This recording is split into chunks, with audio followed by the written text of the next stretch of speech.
Hey, what's up, you guys? Welcome back to another video. It is your girl Kiva. Today I'm going to be sharing y'all my testimony, one of many. So if y'all can, I would appreciate it if y'all can like, comment, and subscribe. Stay subscribed, turn on that post notification bell, and don't go nowhere. We family now. But yeah, without further delay, we're gonna jump right into it. So when I was 19, I used to work at McDonald's. And actually no, I was 18. I lied. I was 18. I was 18 when I used to work at McDonald's. And actually, we're gonna take y'all through some back history real quick. So some things happened to me in my childhood that caused me to have a lot of anger. I didn't have the best childhood. I was brought up in a broken home, living with my mom first, then my dad, and then just trying to find my way out in this world and not really knowing who God was. So I got saved, I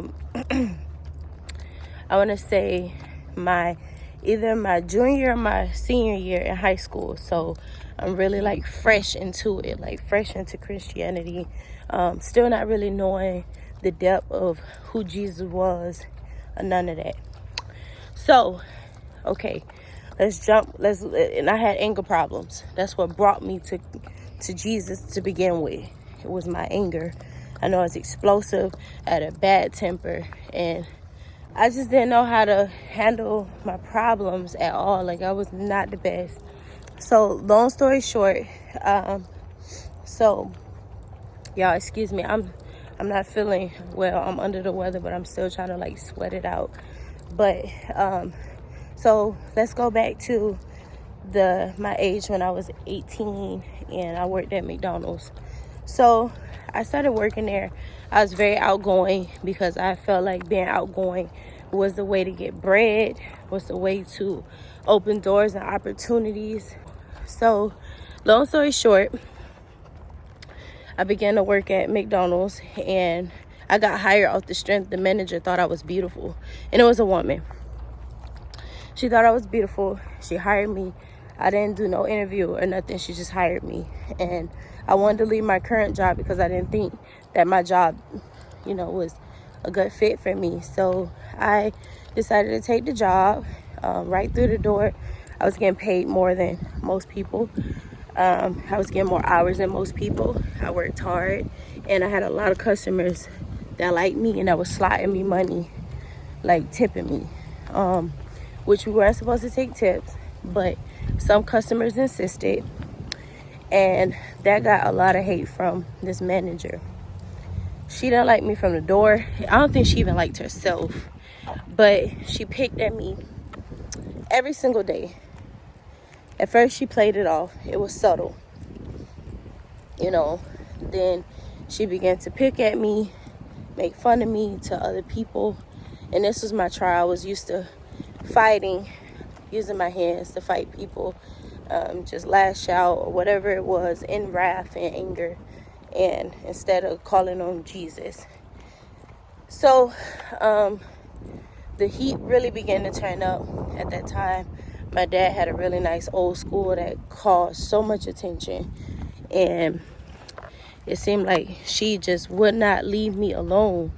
She came up to me, she approached me and told me about a story about a girl getting killed at another McDonald's in another state.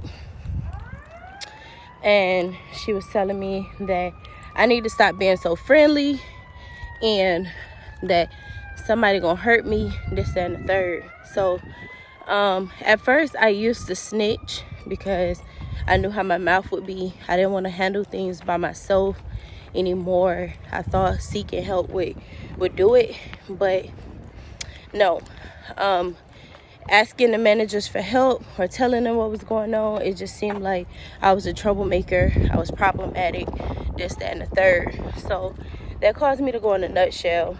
I was having so much issues outside of work, like in my personal life, at home. So that caused me to be even more angry, upset, or whatever. I didn't know how to deal with my emotions. A lot of days I cried.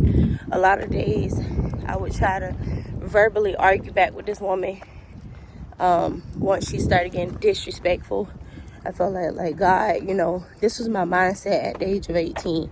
I'm like, God, I don't care what this woman do, what she say, which I really did. But if she touched me, all bets are off. So it started getting very physical very fast. She was really disrespectful one day. She told me to stop because we were slow, and I was standing there and didn't have no work to do. I felt like I'd already stopped already, but you know, she still wanted to pick at me. She was angry, didn't want me standing there, so she utilized every opportunity she could to pick at me. So she told me, she said, Marquisha, whatever your name is, and by the way, my name is Markiva. She said, Marquisha, Marquita, whatever your name is, go stop. Everybody was laughing at me. I was so embarrassed, so humiliated. Just literally, it was just so embarrassing to me. And I felt like my pride was being messed with. Like somebody was literally attacking everything in me. So what I did was I began to get very built up with anger, like feel this wrath coming. I go back there to get the cutlery or the plasticware, and she began to follow me. And she come back there and she closed there was like sliding shelves, so she slid the sliding shelves on me in the middle. And I tried to I think I tried to laugh it off at the time and try to ask her, like, why would you do that? You know, like, what would make you want to close me in like that? She tried to like act like it wasn't no big deal. She didn't see me and that it was innocent, but I know it wasn't. So I knew I couldn't be alone with her anywhere because that probably would provoke a fight. And I was trying to restrain and refrain away from fighting because that's what I knew. So long story short, it just got to the point where she turned everybody against me. I already had an attitude with everybody anyway because I felt like if you ain't on my side, then you are totally against me. And I also had, you know, trials with some rude customers. Not every customer was perfect. So I was getting attacked at this time from every angle. And it was not it, bro. Like, this was like the hardest test. I felt like at that time I was put under so much pressure. And I really was like, God, where are you in this? Like, I didn't understand. I thought, okay, God is being mean to me. He don't even like me. So, long story short, problems at home just seemed to get more and more spiraling out of control. So, this day I came in. You know, I did speak a little bit about Jesus. Let me insert that.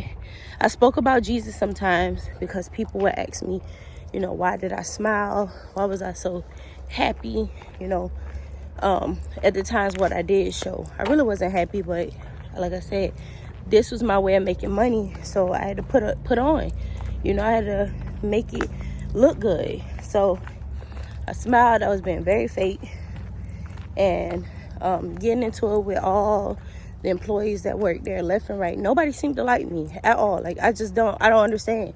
Like, I thought, like, I'm a likable person and nobody's taking the time to get to really know me. So like I said, everything was spiraling out of control, from my home life to job life. I'm trying to save up to make a goal. At this point, I'm almost at $5,000 saved up to get this car that I want. And I'm grinding. I'm putting all my blood, sweat, and tears into the bag, like putting it all into the bag.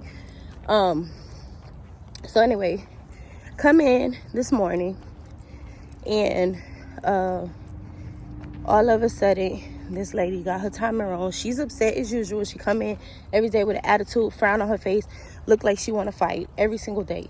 So this woman, I must add, she was older than me. She was like, I was 18 at the time. I want to say she was like close to 30. So she come in, she upset. I come in, I'm irritated. Today is not my day. I'm not having it today. And she decided to bump me First of all, let me back it up, actually. We're going to a coffee machine because everybody get coffee in the morning at McDonald's. That's like the hot commodity item, you know. Coffee.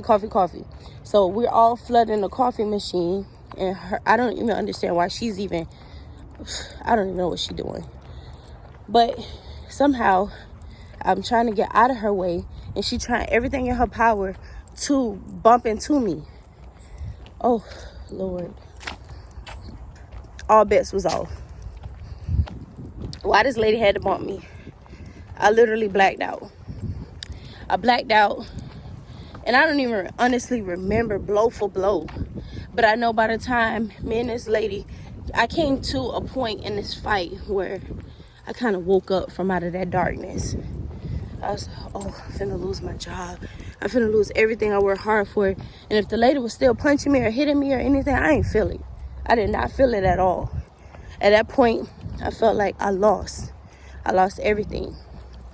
I lost my fight because I fought physically and I was trying to avoid that. And I lost my job and I just felt crappy.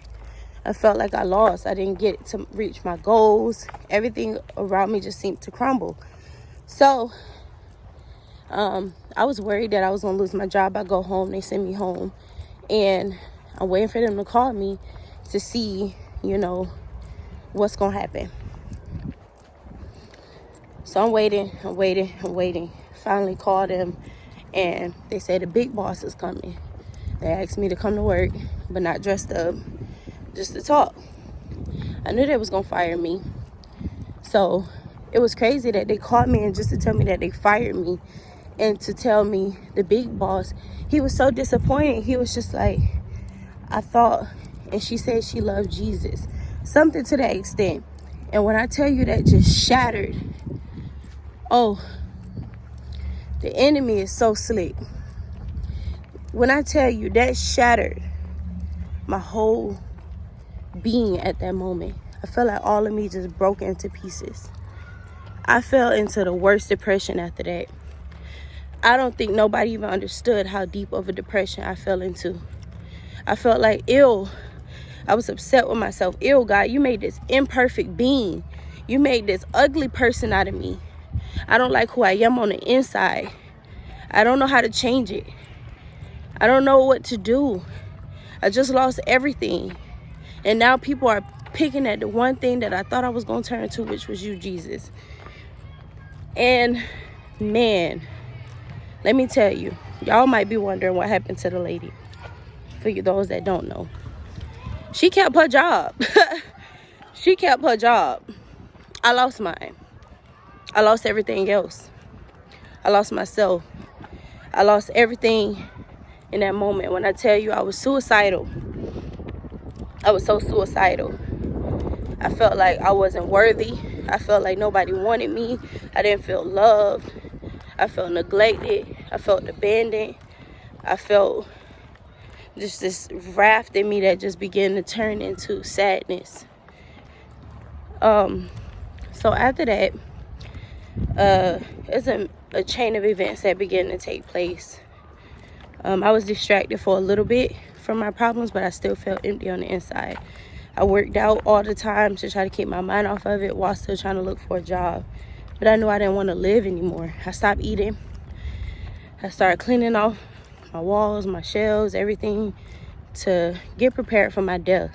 I just want to insert real quick that the part when I was talking about being suicidal and wanting to die, if I had to go back, then I didn't see this part of my life, me being married, me having my kids, me having my husband, me doing so much better mentally and growing from that. And knowing that that was just a test of faith. That was God really showing me like, okay, you get saved. It is just not all beautiful. You're going to be attacked more. But, you know, I would have never got to see my husband and my beautiful kids. Like, that's the crazy part about it. But back to the video, right? I was done with this earth. I didn't want to live no more. And my dad walked into my room And he told me, he talked to me, he cried, and he kind of not really pleaded with me, but he just let me know he see me and he know things is tough on me. That still wasn't enough to wake me up. I still didn't care about myself. I didn't care about nothing no more. I couldn't believe it. Honestly, just talking about this, I can't believe I was even ever in that space. I didn't care about myself. That's a dangerous place to be. It's a dangerous place to be. Dangerous. And behind this, I lost so much more. Oh, I lost so much more. I can't even begin to tell y'all the things that I lost. But it took a while. I went through more trials and more trials and more trials till I hit the absolute bottom. And those trials were just dating,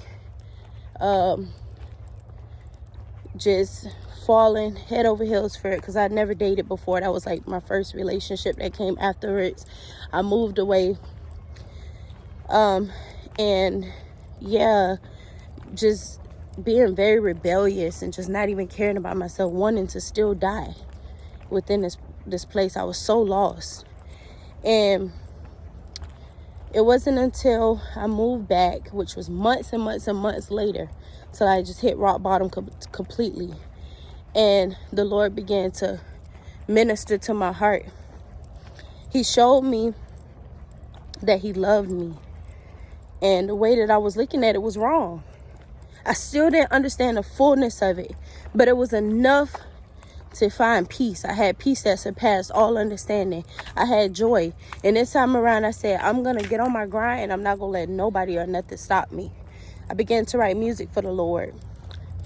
I was able to minister it in the church, and it did so good to the point where it caught a lot of people's attention. But I wasn't trying to do that. I wasn't really trying. This was my upbringing. This just started to bring me up out of that dark place. Everything just started to shift for me. And I began to start finding freedom in writing music. And that is just the beginning of me literally writing for the Lord. Literally me writing for the Lord.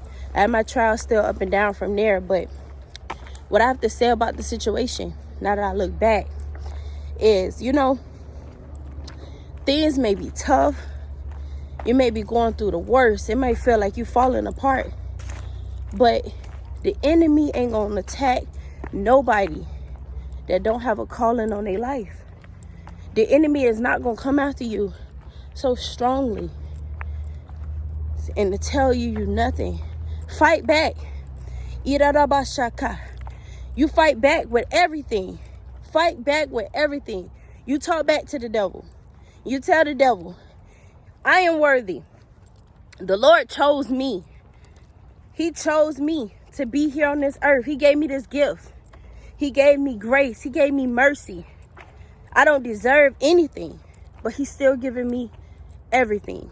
And for that, I'm going to still serve him, because he knows my true happiness. He knows what I need more than what I know what I need. That trial was to take me through the fire and sharpen my character. I folded. I didn't understand it. I was young. I didn't have the guidance in the Lord that I needed. And maybe I did. I just didn't know how to fight like that. You was looking at it as an outcast. If you even think about talking about the Lord, that was like weird, So I surmise for y'all, if you're going through anything that feel like fire, pressure, you're in situations where people don't like you, that's a season of isolation. The Lord is beginning to mold you. He's dealing with you, and he's showing you things about yourself. He showed me some very ugly parts about myself that needed to be worked on.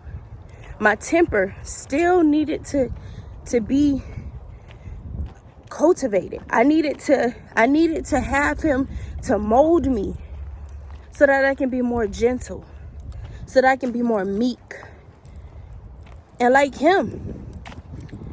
It was the hardest thing in the world at that point, it seemed like. And you'll hear that with so many other my testimonies that I'm going to share. But in that situation, Rebekera rabashe.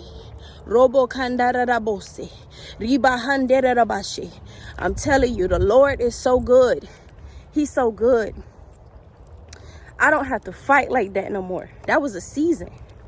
That was a season. I don't have to use my hands. I don't have to fight with people like that. You let people have it. Walk away. It's not worth it. I was ordained. Not really ordained. I don't know. It's weird. I just stumbled into this youth minister position. And a youth leader position. And I didn't ask for it. But I know that everything that I went through was for a reason. And as I look back, these girls come to me. Guess what? They dealing with the same exact things that I went through. I'm telling you, the Lord be my witness. Everything that I went through, I'm telling you, these girls are coming up to me with the same issues. And my trial, me having wisdom, God giving me wisdom throughout the years to get through these situations. I don't know everything. I'm not perfect, but I'm able to help somebody else out. And I'm so grateful for that. I'm telling you, you wouldn't believe it. To dating, to just every aspect of my life, nothing was wasted. Nothing in your life is wasted. Just focus. Change your perspective. Change what you're looking at. Change what your mindset is perceiving. Change your mindset. And the only way to do that is you got to come to Jesus. You got to come to Jesus. And he'll make you free. He'll make you free. He'll make you free. I'm telling you. Just go to Jesus. And you guys be blessed to be a blessing. Y'all take care of yourselves. Y'all stay in the word. Because I know if it was hard then, it's going to be just as hard now. Or harder. The end is near. Make sure y'all pray. The God you serve in private is the God that's going to show up in public. Yes, y'all got to pray. I'm telling you, I'm coming to y'all as a living testimony. Make sure y'all like, comment, and subscribe. Make sure y'all turn on that post notification bell. Stay tuned, stay tuned, stay tuned. And I'm glad y'all stuck with me this whole time. And y'all tell a friend to tell a friend. Share this video. Share this video. If it brought you any encouragement, leave it in the comments below. I'll see y'all next time. Peace out. Used to feel like I was so lonely. Biggest fear if God would disown me. Hold on to the vision he showed me. Holy Spirit feel they think it's phony. Black sheep, but my God says I'm worthy. Yeah, I bind any hex, I bind any curse. Bible on me, like it's my purse. Spirit of discernment, keep me alert. Not worry about a bag, just keeping him first. You get what you put in, I put in that work. These gummy bear Christians is playing the church. Come as you are, but don't leave as you came. We came to repent in Jesus' name. Black sheep, I'm the